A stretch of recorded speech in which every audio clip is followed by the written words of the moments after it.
If first time mo mag-travel at gustong-gusto mo na talaga mag-travel, bestie, itong video na to perfect na perfect sa'yo kasi in this video, isi-share ko sa inyo kung paano ba makasave sa pagbubook ng mga hotels.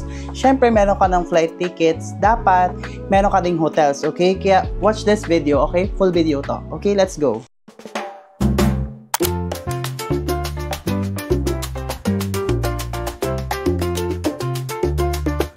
So hello friends and hello besties, kung di nyo pa kilala, my name is Josh Aragon at gumagawa ako ng travel and budget tips dito sa aking mga social media accounts at make sure naka-follow ka. And also mga bestie, don't forget to subscribe on this channel or dito sa aking channel at hit mo na ang bell button para updated ka and every time na mag-upload ako dito sa aking YouTube channel. Ang dami ko na pong sinabi, oo, pero huwag nyo kakalimutan mga bestie na mag-subscribe dito sa aking YouTube channel at like mo naman tong video na to, okay? Alam mo, kung di nyo pa kilala mga bestie or kung ngayon lang kayo nakapunta dito sa aking YouTube channel, ngayon lang kayo nakapanood, meron na akong ginawang gantong video last year, 2024, but this time mga bestie, 2025 na, bibigyan ko naman kayo ng updated tips on how to save on booking hotels. Syempre by using one app lang. Kundi naman, di ba, alam naman natin yun kung ano yung application na yun, which is Agoda. Kaya okay, let's go. Bibigyan ko na kayo ng step. Ang dami ko na sinabi. Let's go. Hindi ko na kayo papatagalin pa. Okay? Okay, for our first step, mga besties, syempre, dapat meron kayong cellphone or anything, laptop or gadget na merong application store. For Android, mga bestie, meron silang Play Store. For iOS naman, iPhones or iPad, meron silang App Store, okay? For my naman, meron ako ditong iPhone, okay? So, nag-download tayo ng Agoda sa App Store nila. So, make sure to download Agoda first, okay? Yun muna ang ating unang gagawin. So, second step, mga bestie, syempre, meron ka ng Agoda app sa cellphone mo or sa any gadgets mo. Next mong gagawin is mag-login ka by using your Google account or Gmail account. Bakit ko nasabi ni Gmail? Since kasi, yung Gmail, yun yung mas pinaka-convenient sa atin. Mas madali siyang gumamit na email na yon.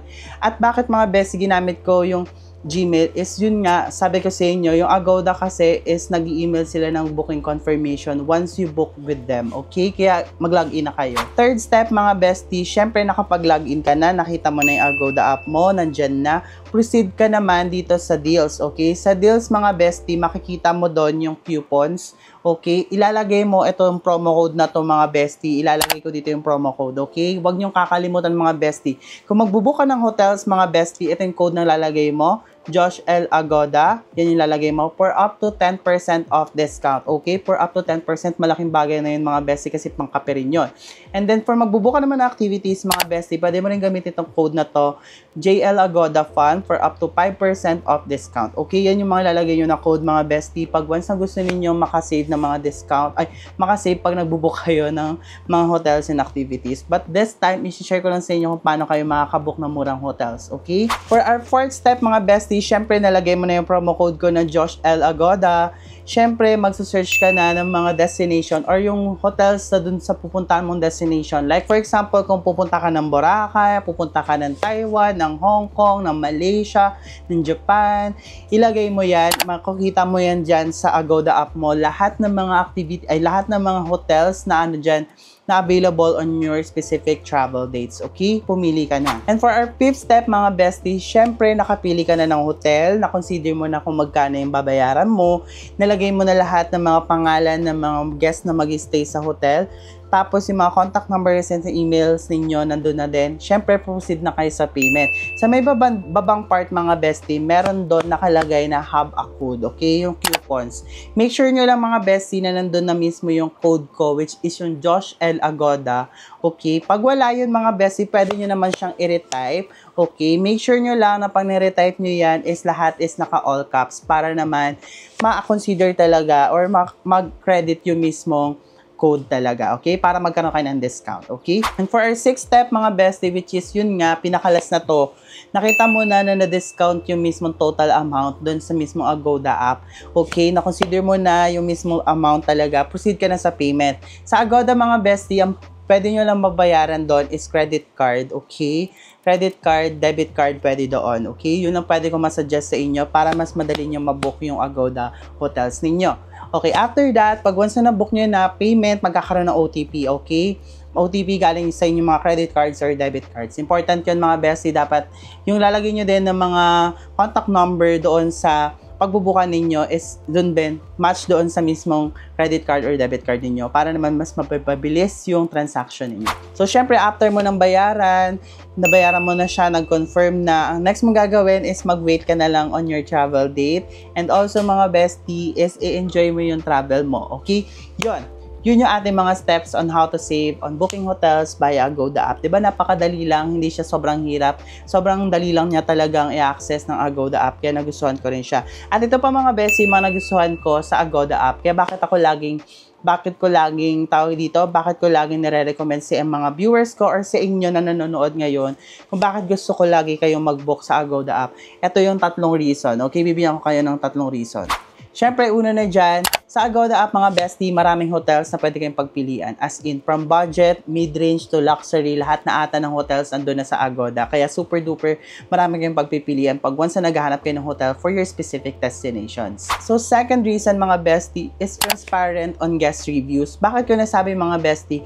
Kasi naman, pag once na nag-click ka ng isang hotel accommodation sa Agoda app, makikita mo lahat ng mga guest reviews from past guests nila dun sa mismong hotel. So, makikita mo kung pangit ba talaga yung accommodation na yun, kung maganda ba talaga, ano may mga additional services na ginamit ng isang hotel, di ba? At least doon lahat talaga naka-identify yung ano yung mga sinabi ng mga past guests ng isang hotel na napili ninyo. Kaya ako sa inyo, ang tip ko sa inyo is lagi kayo mag-check ng mga guest reviews or mga reviews ng bawat hotels na ibubok ninyo.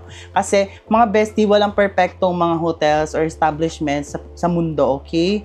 Lahat yan talaga, meron yung pagkakamali, merong perfect, merong gitna lang, pero meron din namang mga worst. Kaya ako, ang binibigay ko na tip sa inyo is always check on reviews, okay, ng mga hotels bago kayo mag-book. And third reason mga bestie, at ito yung pinaka-important reason, bakit gustong-gusto ko mag-book sa Agoda, is that flexible yung payment terms nila. Bakit ko nasabi? Kasi dito sa Agoda mga bestie, meron silang pay later, ganun na sinatawag na pay nothing until September, ganun. Parang days pa before your travel date. Doon pala magko-confirm, madadeduct sa card ninyo. Meron din pay at the hotels, may mga ganun pa, diba? Tapos, as in, sobrang daming discount pa ng Agoda. At higit sa lahat, perfect na perfect yan sa mga travelers na kagaya ko na gusto lang, na alam mo pa bago-bago ng isip. May time sa pagpalapit kasi ako, personally, pag once na malapit na yung travel date ko, may times na nakaka-discover pa ako ng iba pang hotels na gusto kong pagtuluyan na pasok sa budget ko.